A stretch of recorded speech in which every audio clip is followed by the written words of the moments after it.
Giustizia 1. In un hadith trovato nel Sahih Muslim, numero 4721, il santo profeta Mohammed, pace e benedizioni su di lui, consigliò che coloro che agirono con giustizia sederanno su troni di luce vicino ad Allah, l'esaltato, nel giorno del giudizio. Ciò include coloro che sono giusti nelle loro decisioni, nel rispetto delle loro famiglie e di coloro che sono sotto la loro cura e autorità.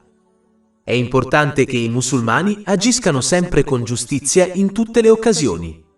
Bisogna mostrare giustizia ad Allah, l'Eccelso, adempiendo ai suoi comandi, astenendosi dai suoi divieti e affrontando il destino con pazienza, secondo le tradizioni del santo profeta Mohammed, pace e benedizioni su di lui. Devono usare tutte le benedizioni che sono state loro concesse nel modo corretto, secondo gli insegnamenti dell'Islam.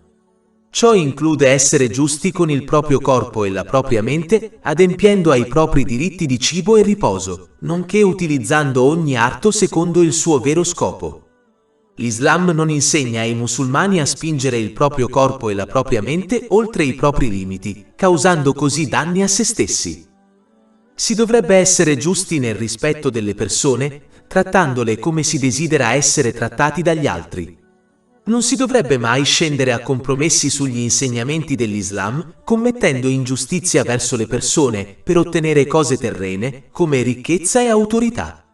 Questa sarà una delle cause principali per cui le persone entreranno all'inferno, ed è stata indicata in un hadith trovato in Sahih Muslim, numero 6579. Dovrebbero rimanere giusti, anche se ciò contraddice i loro desideri e i desideri dei loro cari. Capitolo 4, An-Nisa, versetto 135. O voi che avete creduto, siate persistentemente fermi nella giustizia, testimoni per Allah, anche se è contro voi stessi, o genitori e parenti. Che uno sia ricco o povero, Allah è più degno di entrambi. Quindi non seguite l'inclinazione personale per non essere giusti. Bisogna essere giusti nei confronti dei propri familiari, soddisfacendo i loro diritti e le loro necessità, secondo gli insegnamenti dell'Islam. Questo è stato consigliato in un hadith trovato in Sunan Abu Dawud, numero 2928. Un aspetto importante di questo è insegnare ai propri familiari l'Islam e l'importanza di implementare i suoi insegnamenti nelle loro vite. Non dovrebbero essere trascurati né consegnati ad altri, come insegnanti di scuola e di moschea.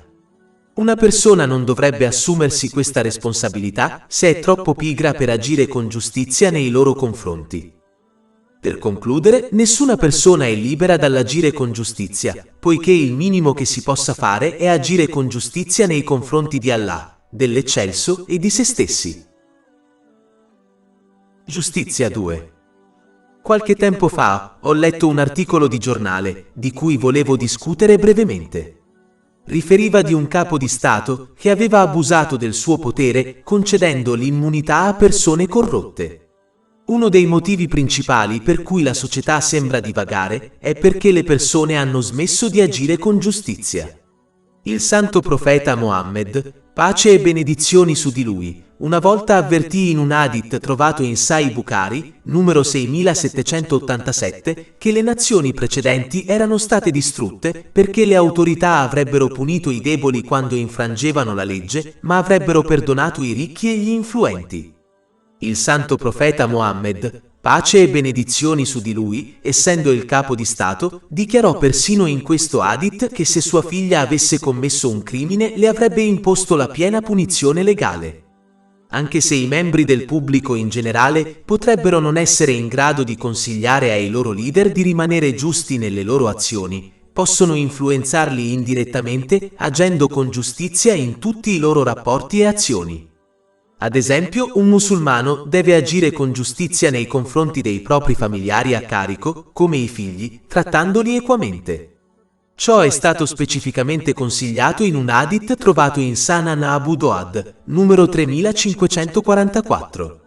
Dovrebbero agire con giustizia in tutti i loro affari, indipendentemente da chi hanno a che fare. Se le persone agiscono con giustizia a livello individuale, allora le comunità possono cambiare in meglio e a loro volta coloro che sono in posizioni influenti, come i politici, agiranno con giustizia, che lo desiderino o meno, poiché sarebbero convinti che il pubblico in generale non lo tollererebbe.